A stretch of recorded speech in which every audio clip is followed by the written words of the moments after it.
Divide 774 by 5 in long division method.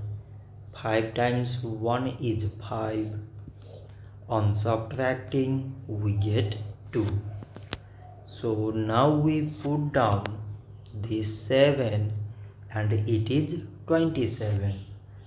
5 times 5 is 25.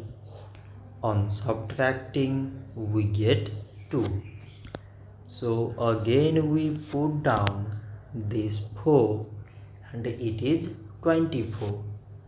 5 times 4 is 20. On subtracting we get 4.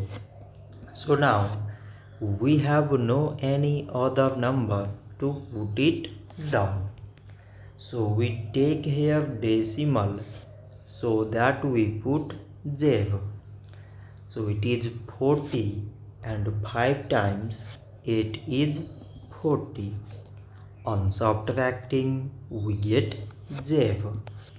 So 774 divided by 5 is 154.8. So this much for today and thanks for watching.